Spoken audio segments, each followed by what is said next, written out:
Oh, there she is. Must be your hard work. Is there any news from Trudy? Not yet. But we've already figured out where the deserters are headed to. With a little more time, we'll be able to track down the location of custom criminals.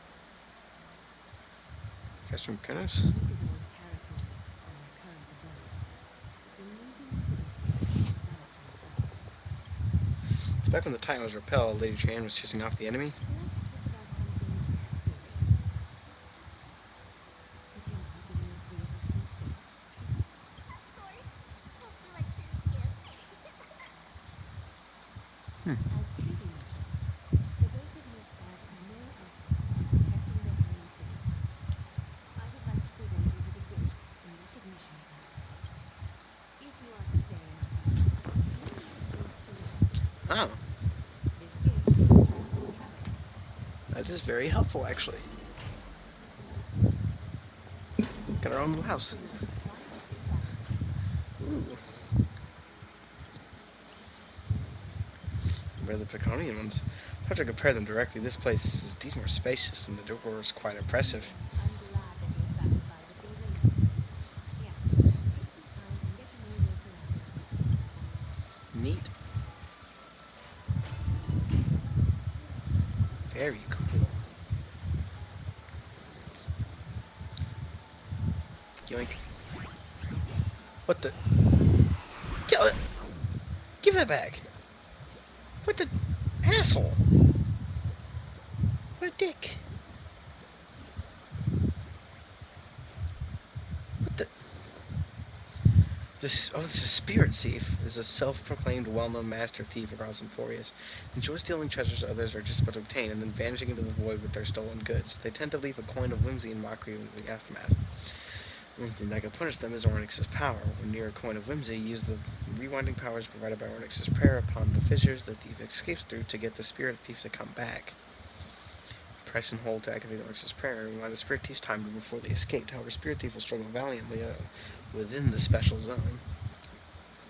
To visit a special zone, you need to release the button to end the praying, and then press and hold when they are unprepared to bring the spirit thief to justice. Huh.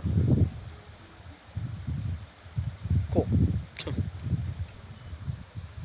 Leaning against the stone railing and the balcony and gazing into the distance. The mist-shrouded mountains of Emphorius appear as vague outlines, like stone giants slowly shifting between crouching and standing. From somewhere, a barge saw drifts through the air. Through the words are unclear. The melody still conveys a tinge of nostalgia and longing for the past. This view is absolutely breathtaking. You're breathtaking. You give it that, hon. Very much so. Yeah, it is quite amazing.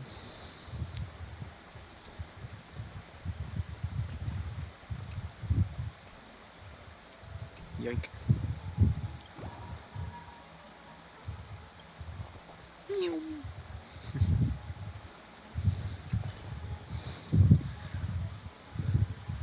Hmm. Do you like it cold, Dragon Young? Do you like it cold, Dragon Young? Calling him that's so funny. Danhong dips 2 fingers into the bath to check the water temperature. It's lukewarm. Great, you think silent in your mind, trying hard to not let him see your shot in further. Also, I like how the water physics are so good. They're actually like really good. They did a lot of animation for the water physics this time around. Not sure in the room looks so comfy and enticing. You're worried that you'll completely lose the motivation to trailblaze if you lie on it. Think about it. All the twists and turns and hardships you've been through. Are they worth it? Lying here and welcoming an eternal, comfy slumber. Maybe that's where you belong. Ahem. I know what you're thinking. Don't be tempted by a mere lounge chair. Finished exploring?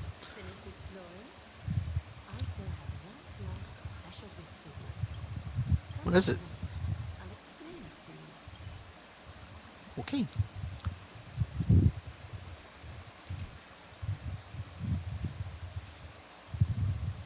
Is this a basin? It looks like something used for rituals. I feel like I've seen it in a movie before. Is it a mini dream pool? It's not your average wash basin. This ceremonial vessel belonged to the Chrysos heirs and is now my gift to the both of you. You have learned to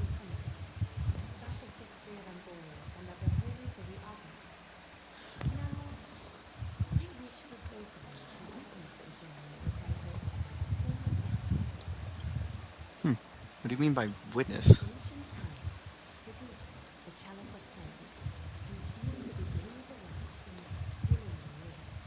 When the ancient ocean priests discovered that place, they used spirit water to build a barrier in order to prevent the site from being disturbed by external forces.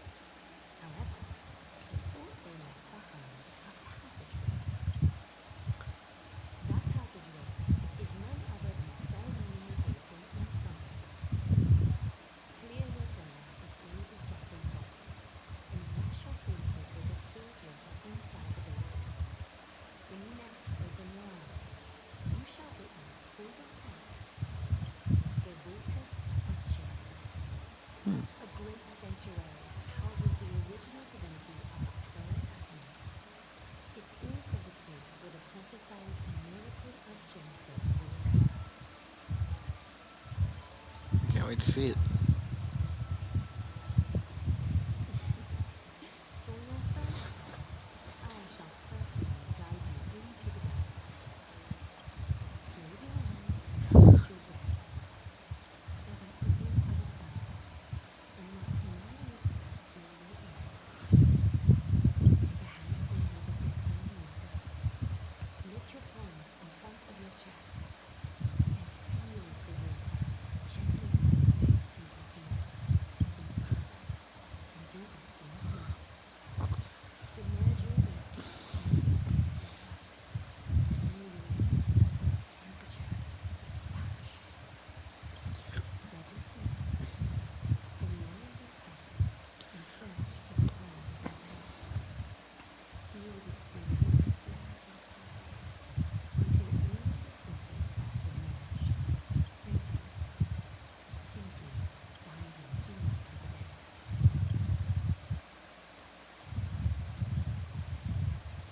Huh?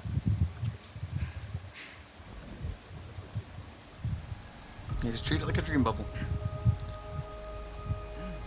You now stand at the heart of this world.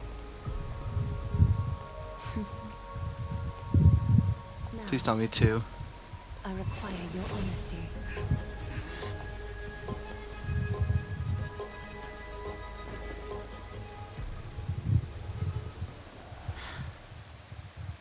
I wonder, is it actually who? I hope it is. What's the meaning of this? Why is this happening This is again? no laughing matter. It's an interrogation. While the both of you were roaming the city, someone was paying attention to your every move.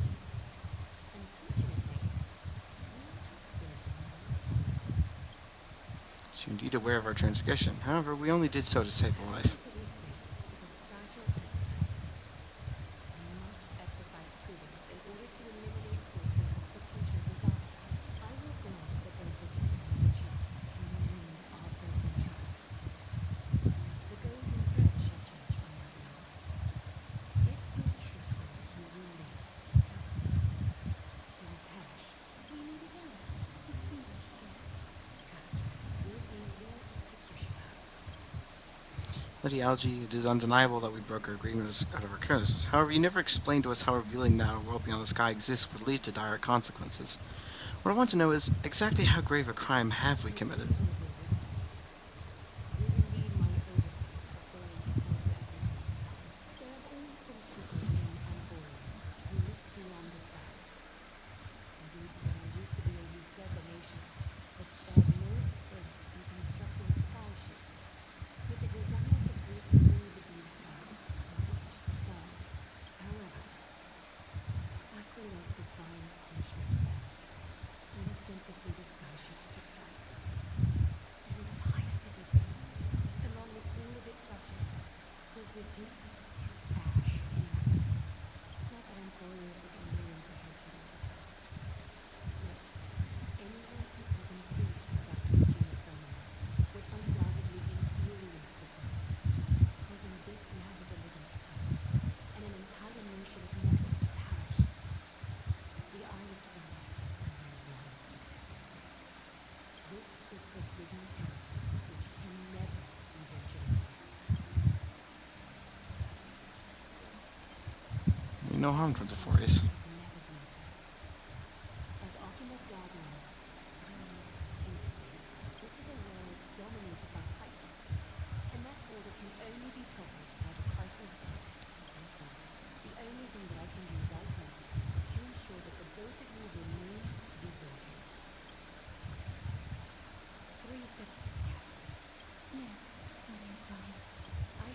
through full questions. Dishonest answers will cause the golden thread to vibrate, while truthful responses will not affect the thread. The number of times that the thread trembles is the number of steps forward that the execution will take. If she isn't standing behind you after all four questions have been asked and answered, the both of you will have passed this test. If she is, your journey will end here. You'll fall asleep amid the warm embrace of flowers and feel no pain. That I can guarantee you.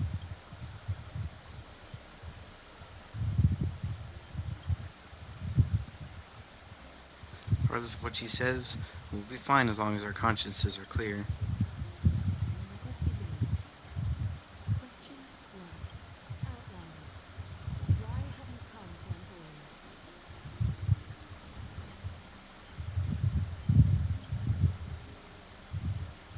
Answer remains calm and unchanged. A truthful response. A step will not be recorded. Question 2. Outlanders, why did you lend your aid to Akane?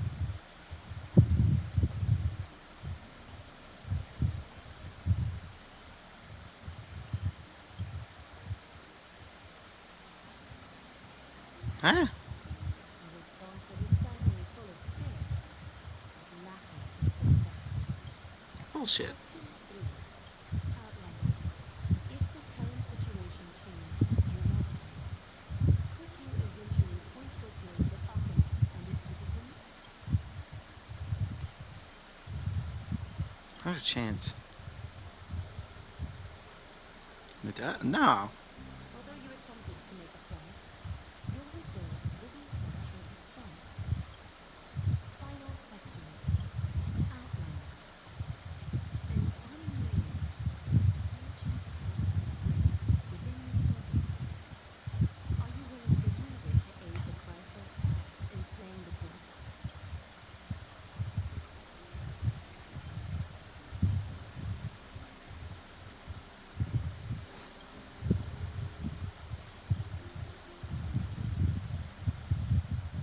An angry threat, but almost with uncertainty. You don't understand the power within your body either. A step will not be recorded this time.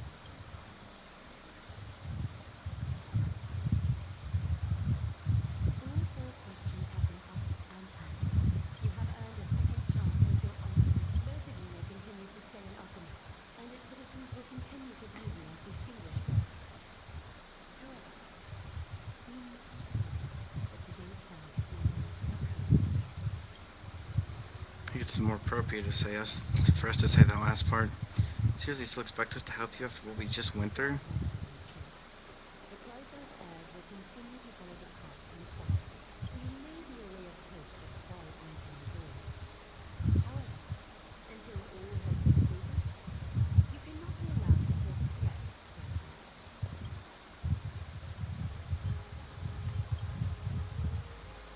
For the Holy City, I am willing to bear all the traits that others despise and use every heartless yet effective trick in the book. Yes, but I'm afraid our corporation cannot continue under these conditions. If we cannot gain people's, no, if we cannot gain your trust, Lady Aglaya, we'll depart. Emporius isn't the only option for the nameless. Things don't have to end on a sour note between us. Respect your decision. Hold on! Please, wait a moment. Finally, Aglaya, as the first person to encounter them, I have some thoughts I would like to share regarding whether they can stay. do speak your mind. When I first met them in the Abyss, I was wary of them as well. I never let my guard down throughout our journey back to the Holy City.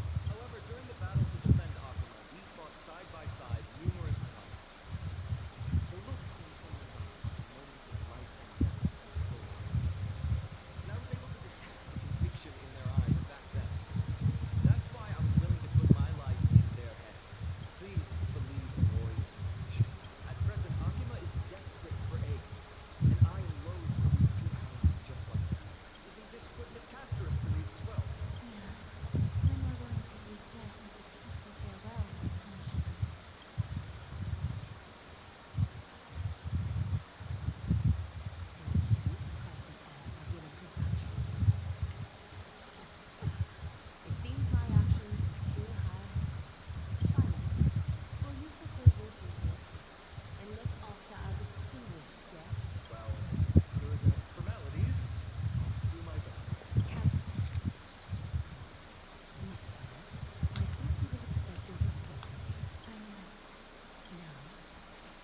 to welcome the newcomers to the Vortex of Genesis. As you both have chosen to trust these outlanders, ensure they are adequately informed about the mysteries concealed within. Sorry, should have gotten here earlier. Please, hear me out before you make a presentation. I swear by the honor of the Chrysos heirs here, that your lives were never in danger. Before the interrogation started, Miss Castor has already sent a message to me, hoping that I would stop it long.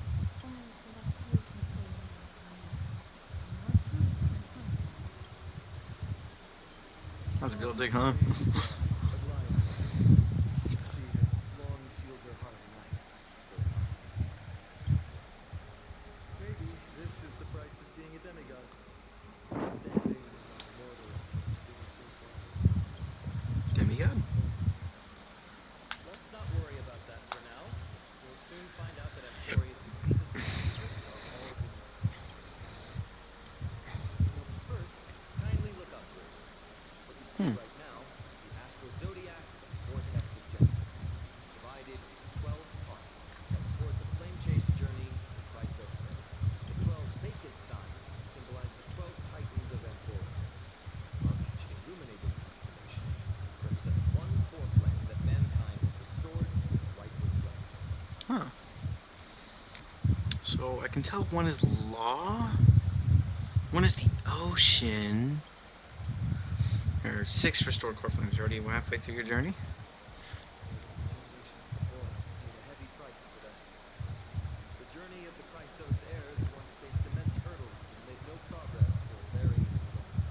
It was Aglaia and Trebi who rallied the Chrysos heirs from all over the world once again, leading us to re-embark on this prophesized journey. And they are the only two demigods in the Holy City. What exactly is a demigod? Worry not, I haven't forgotten about that. In the past, the Titans were the pillars of the world. Yet the prophecy's revelation is that these 12 pillars must be shattered, and the world's order reconstructed. But here's the problem. After the fall of the old gods, someone must hold up the broken pillars and fill the vacant seats until the coming of the miracle of Genesis. Otherwise, the entire world will collapse before the prophecy comes true. Makes sense. Aglaia and Trebi have already laid their own gods to rest, making them now both human and divine, as well as the bearers of Amphorius' fate. Quite a responsibility. That's what you meant by your core flame. Bringing down the Titans, retrieving the core flames, and filling the vacant seats. This is the mission of the Chrysos heirs, and I'm following in the footsteps of those two. Mission. When it comes to the 12 Titans, no words can describe them more vividly than the whispers within the constellations. Why not step forward and listen to them for yourselves? Okay. Zero versus the constellation, is that really possible? Yes, okay, so one of those has to be. What is it? A romance? I think that's what Aglaia is. The question is. Which one is Triby? Or whatever their name is supposed to be. Which one are you supposed to call them? Triby? Trenny? I don't know which one it is. So that means one of them's gotta be romance. I imagine it might be the one next to law. But then what's the other? What is hers supposed to be? Time? Maybe? Question mark? I'm not sure. Tides of the Basin.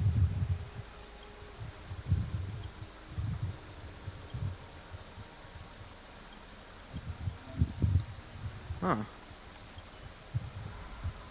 Oh.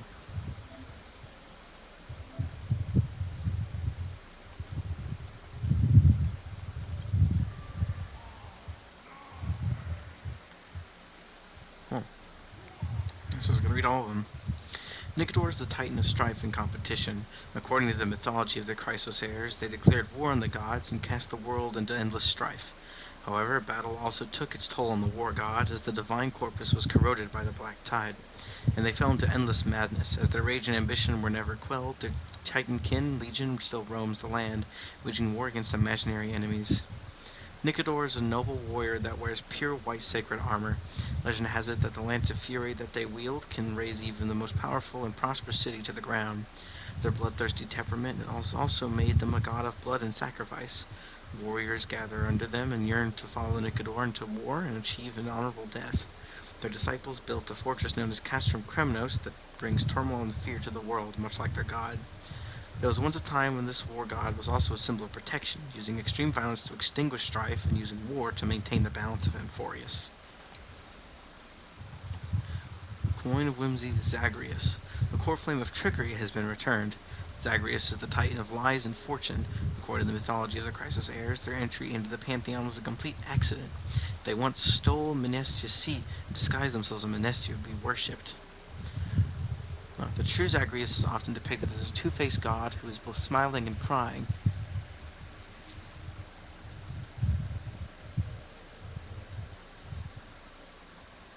Wait, what? That's aha! Elation?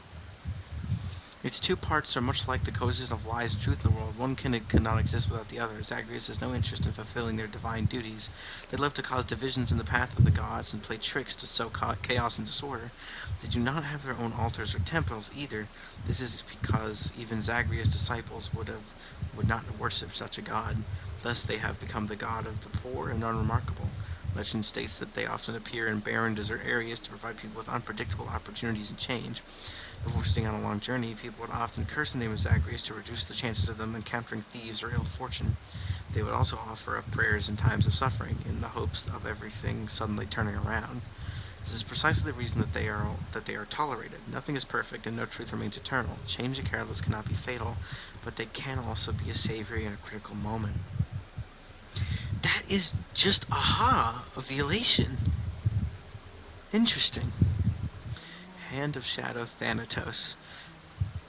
Thanatos is the titan of death and annihilation, and no one knows their true form, for the death cannot relay legends of the living. It is said that their touch causes flowers to wither, soil to crack, metal to corrode, and flesh to turn to ashes, everything shrouded in a thick, dark mist and disintegrating into meaningless fragments. Though the Chrysos heirs consider themselves demigods by blood, they cannot escape the inevitable fate of organic life, death. The River of Souls seeks out death and forms a path to the underworld across barren fields. When war claims too many lives and souls have nowhere to rest, the tides of the River of Souls surge into the land, with Thanatos steering a ship to claim the wealth of the deceased and guide them to the afterlife. They are believed to be second in justice only to Talenton, as they only take the excess from the gods without robbing the deceased of the assets they need to reach the afterlife. As night falls upon the world, death and darkness become the rulers of Amphorius. An unknown black tide arises in great waves, swallowing the mortal realm and shattering the balance between the nether realm and the living world. The wandering spirits and monsters across many battlefields, trapped between life and death, seem to signify that even Thanatos, the keeper of death, is powerless before this force. The core flame of Earth has been returned. Pillar of Stone Georius. Georius is the titan of Earth. The skies and the sea were also born of their dormant breath. Chrysos era mythology believes that every mountain range was once a physical manifestation of Georios. They are the largest, gentlest, and most benevolent titan that protects the mortal world. Legend states that when the black tide descended, their mountain peaks raised and caused huge ravines to open up. They were split into pieces and unable to ever reawaken. Georius is also the god of agriculture and history. They gifted their body to the Titans to become the cornerstone of the creation of life. When death and famine raged, they ignored the wrath of Circes and shared knowledge of agriculture with the people of the world. This knowledge stuck with the Amphorius for millennia. People often use the hourglass to commemorate this benevolent deity, not wishing for any kind of compensation. Georius has always been silent in the face of the praise of mortals. The mountain dwellers and drumises of Amphorius are all creations of Georios. The clumsy titan never quite grasped the finer points of creation and always made their creations far too big. However, at the same time, their creations also absorbed Georios' natural disposition to become tacit and kind. If there were anything that could send such a titan into a rage, it would be foolish actions such as damaging the earth or crops. Mountain dwellers, that must be those big guys with the helmets. The flame of ocean has already been returned. Fogosa is the titan that controls oceans and storms, as well as the master of honey, brew, and banquets. They are capable of freely moving bodies of water across any part of Amphorius as they please. According to mythology, they are They are a capricious and pleasure-obsessed god that sees the ocean as their place of alcoholic revelry. They have an eternal rivalry with the Earth Titan Gyrios with no hope of making peace. That being said, Phagos also bears the duty of washing clean the filth of the world. The that have received the benediction of the Titan are not able to not only clean the body of impurities, but can also cleanse the wounds of the soul. They have become an irreplaceable joy in the lives of Amphoria's people. At the same time, Phagos was also the god of banquets and drunkenness. They passed on the art of brewing to humanity and taught them the first songs and dances with the ocean breeze and waves. In the baths and banquet halls of Amphorius, people often sing and imbibe as a ritual dedicated to the Mother of the Oceans. Phagos enjoys roaming the mortal world. They appear in the waves of the ocean, the deluge of the rivers, and the goblets of banquets to bring song, dance, and laughter. It is said that Phagosa will occasionally appear around long-distance sailing ships and invite their Titan kin to feast alongside the sailors. And the problem is, after a banquet, the intoxicated Titan will whip up huge waves and keep the sailors awake through the night. Aquila, apparently, not a Kia somehow. Titan in the sky. It should definitely be a Kia. Celestial bodies and the cycle of day and night is the largest of the Titans. They reside above the heavens of Amphorius, encompassing and watching over the entire world. In most legends, Achaea's pride does not obscure their kindness. They gaze upon humanity, warming the earth and bringing down life-giving rain. However, they can also transform into the most fearsome calamity, harshly punishing any who dare come over to the sky. In the Tales of Amphorius, Achaea is depicted as a colossal skybird, definitely Achaea, with 100 eyes. When their eyes open, light fills the world, and when their eyelids fall, darkness envelops the land. In the war against the Calamity Titans, many of Achaea's eyes were blinded. This is why many city-states in Amphorius are now shrouded in eternal night. He is also the god of creation and invention, credited with creating the mechanical beasts scattered across the land. Engineers and mathematicians frequently pay homage to this 100-eyed deity, hoping to receive inspiration and enlightenment from their blessings. Throne of Worlds Kefele. Kefele, I can't remember how it's supposed to be pronounced, is the omniscient, omnipotent god of original creation that holds up the skies. Ugh. It is said that they were once a monarch that sat atop the throne, but now they are the god that bears the dawn device. Everyone in Okema is able to see their great form. Kefele was born from the combination of lightning bolts from the sky striking the spine of the earth. They were then given the duty of the creation of life. The first humans of Amphorius were created in Kefele's own image and given life. Kefele loved these tiny beings so deeply that their majestic figure would always remain in the mortal form to accompany them. Chrysos heirs believe that Kefele is the symbol of deliverers and heroes. They are the father of all heroes and the form that all deliverers will eventually take. But from what I've seen of its design, it just looks like Nanook. And if it is Nanook, that's kind of crazy that the being of destruction is capable of creation. But maybe that's just Nanook's origins. It is said that Kefele abandoned their throne ruling over all worlds just to become a ray of light for the people of Okema. There's a romantic legend that circulates through the holy city. When the world is in crisis, Kefele will once again open their eyes and lead the people to victory against the black tide to create the heavens and earth once more. And I'm really certain it is just Nanook. The core flame of romance has already been returned. Yep, and that's what. Oh, this is romance. Interesting shape. Interesting. For that, I don't even know what the heck that's supposed to be. But that's Aglaia now. Nestia is the titan that symbolizes beauty and love. Their appearance is often illustrated as a beautiful and elusive butterfly with golden patterns carved into their wings. They and their Titan kin pursue beauty in the world, weave it into the golden threads, spin the romances of humankind, and grant everyone in Amphorius love and affection. Legend states that Menestia fell in love with the Reason Titan, Circes. They sat under the great tree for a long time, endlessly confessing their love to the Titan. But Circes never responded. Menestia passed away crying tears of blood and arose reborn from their golden cocoon as a humanoid figure. Covering themselves with their broken cocoon, they set out on a journey around Amphorius with the blessing of their kin. Finally, Menestia returned from their adventures with the love of family, friends, and true love gathered from the world, wove them into their golden crystals alongside their body and heart, and gifted them to Circes. In the arms of their lover, they were reborn the chrysalis of gold. Ever since this moment, the butterfly and the tree have been inseparable and dependent on each other for survival. Today, shadows of the past are cast across ancient ruins. These shadows that drift like scattered veils carry memories of the past. They are legacies that must not be lost. The divine powers of Mnestia gather these threads and weave them together one by one to reveal destiny and prophecies. Xerxes is the master of wisdom, intellect, and vegetation. They wield authority over ecologies, knowledge, and rationality, and people refer to them as the hermit in search of wisdom. Nature is Xerxes' courtyard and also their library. They allow people to study and rest there and convey their knowledge to the ignorant tirelessly and generously. It is under their guidance that civilization and studies began in Amphorius. Xerxes graces the world in the form of a grand and holy tree, where they take root. Vegetation sprouts to become a massive forest, and here scholars walk by their side, enlightened in reason and thinking and debate, creating courts in search of new learning. They also gifted the sea to Kephale, allowing it to become the garden of wisdom, and allowing scholars to seek the Titan's wisdom even if they stand far from the holy tree. Xerxes' power infuses every last plant in Amphorius, from branches and vines to the very leaves themselves. In accordance with the pact they struck with Georios, they mediate life, allowing the green and soil to be in perfect balance. Upon accepting their blessing, the plant life can also be gained the rationality to debate humans. This warns people to remain humble, for the truly wise might be the quiet ones around you. Gate of Infinity. Core flame of passage has been returned. Again, I guess that's time. Janus is the titan of passage and roads. They know that existence and ends of all paths. Janus' power can open the doors to all broken mortal worlds, create non-existent paths, and point to unseen directions. Janus is the god most revered by humanity among the three fate titans. Compared to the shapeless Talenton and the silent Oryx, they are more willing to guide humans. They are also the first god that woke from the chaos and the myths. They created roads and disconnected cities. The passages that Janus rules over are not just doors humans traverse through, but also the path that connects destiny. They reveal fate through prophecies and point the way forward for humanity. Janus made countless roads as well as countless choices. They guide humans to the correct paths so mankind will avoid the destiny of confusion. It is also due to the vow between Janus and Thanatos that the souls of the dead can be ferried towards the next life at the end of all things.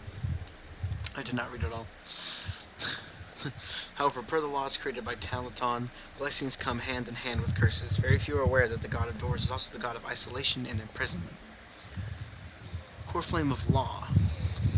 This has been returned. Talaton is the titan of law and justice. They rarely appear in the mortal world in physical form, and there are also almost no records of them in legend. People often say that they are the rules of destiny, the law of all things, and the divine retribution for violation of such rules and laws. Talenton is seen as a manifestation of justice. They uphold the taboos and boundaries of Amphorius and lay down logic and laws for all things. They created balance coins to ensure that all transactions are of equal exchange. They maintain the balance of the world. Many actions that would damage these laws will be subject to retribution. Just as a scale that never tilts, all things must be free of excess. If one wishes to obtain, they must first lose. If you wish to receive the benedictions of this titan, you must pay a cost. Some people even end up being transformed into terrifying monsters. For this reason, the gods often view them as the mediator of strife. When a dispute between titans cannot be resolved, only their judgment is able to satisfy their kin. Teleton is bound Amphorius with strict laws, and Micelles with an equally strict vow to never allow for favoritism or injustice. They and their disciples act according to this vow, sentencing those who break their vows or violate boundaries to punishment, even if the subject of this judgment is another titan. Veil of Evernight Ornyx. Ornyx is the titan of time and night. Before the first dawn created by Achaea, the world was caged in the purest darkness. When the borders of day and night were separated. The young Ornyx jolted awake from the newborn concept of time, heading toward the outer reaches of Amphorius alone. There they materialized as the Evernight Veil, and henceforth remained afar from humanity, quietly spending their time managing the fabric of time. In the mythos told by the Chrysos heirs, Ornyx is the most secret of Titan, akin to the bottomless darkness itself. Artists are thus entranced by the Titan, because the scintillating dots of light in the night sky can awaken one's desire to understand a place within themselves. As a Titan with mastery over time, Ornyx supports all the past, present, and future of this world, allowing for the circulation of all things. They also collect many eroded memories to prevent them from being forgotten. Ornyx's priests can evoke incredible miracles, with their secret rituals capable of bringing the past to the very present, and they can also gain oracles of the future from the Titan through the echoes across the Evernight Veil. Very interesting. Okay, and in order, it was Calamity, Foundation, Creation, and Fate. Very interesting. And of course, it says 6 out of 12 activated constellations, so we're probably gonna get all 6 at some point during these next 3 versions. Well, this version and the next 2, technically. But this version just started, so I'll count it anyway. As the echoes of the constellations fall silent, that's next sound to meet your ears waves. Now, a familiar call carries a longing to take your soul's essence into the pool. Titled Bounty. Oh, what in the... Oh, Celestial Ambrosia via completing Trailway's mission and others. And exploring before Celestial Ambrosia can be obtained through various means, yada yada. His offering level. Yep, as expected. Free stuff. Yippee. The water returns to its serene state. How curious. It appears that you just have to bring Celestial Ambrosia back here next time to get something nice. Hold on, let me see something real quick. Hold on, you can't hide that from me.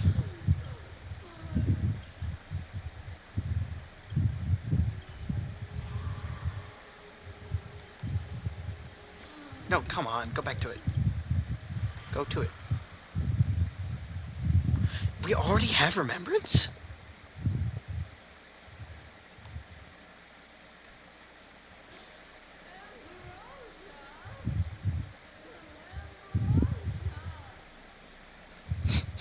Okay. How long was that been already? 37 minutes. How long did I just spend reading that?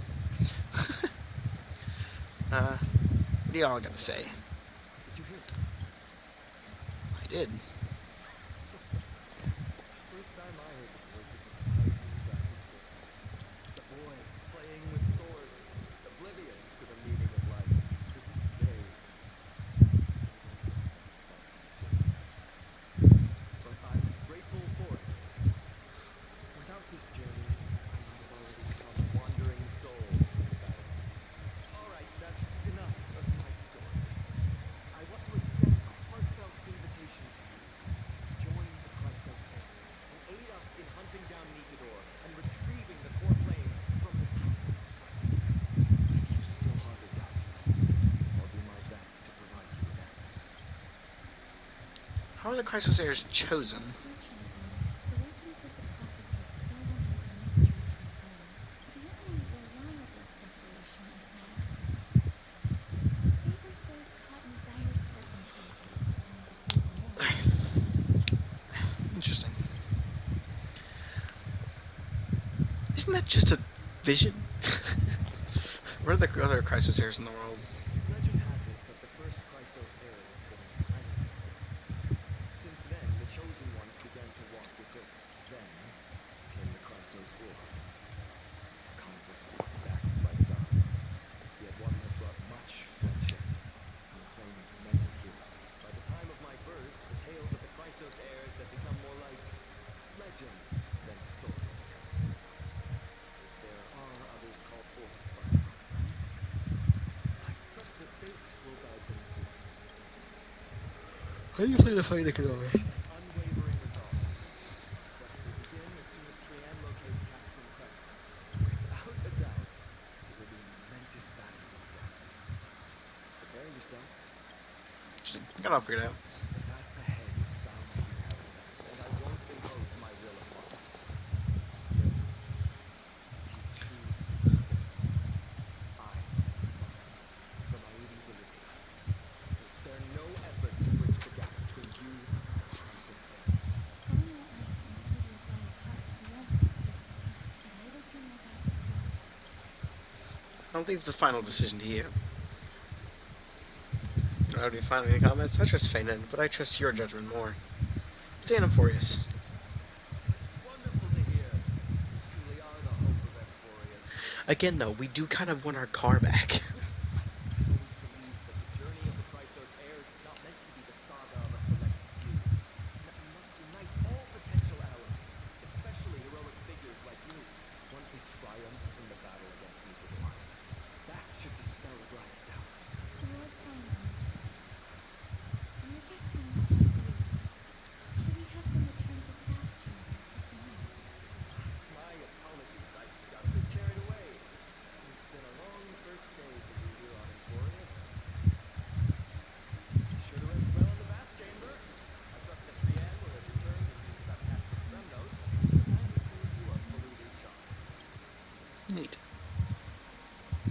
That was a lot of drama for one day. Let's go. With Feynman's guarantee, we can at least make a moment to rest without any worries. Gotta take a photo place for March 7th. I almost forgot. The good thing you still remember that. Let's capture the spectacle of the Vortex of Genesis. Yeah, that looks fucking awesome. Yeah, that's. Oh my god, I just realized how fucking big it is. Holy crap, I didn't realize just how far away that is in the horizon.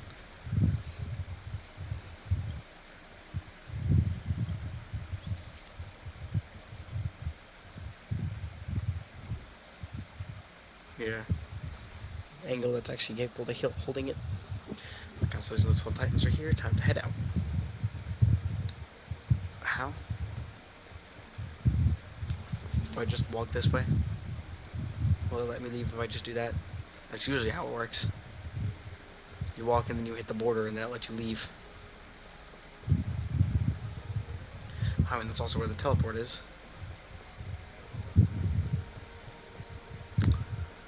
Nope. There was no leave spot here? And how are you supposed to leave? I just have to teleport back?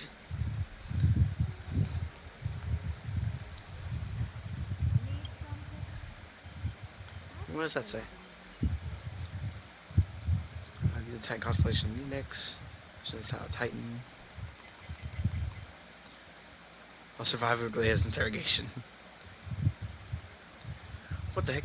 I trade 1,000 scars and 100 lives for most glorious death. What does that even mean? What does that mean? I don't like that one. What's in here now? Title. Oh, it's just title bounty again. Holy crap, I have a bunch. Who knows, maybe I'll get freaking face shout as well.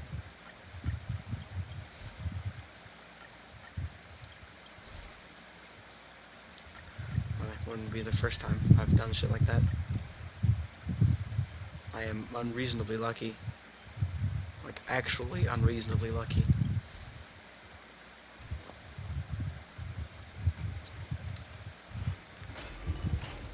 Starting to record.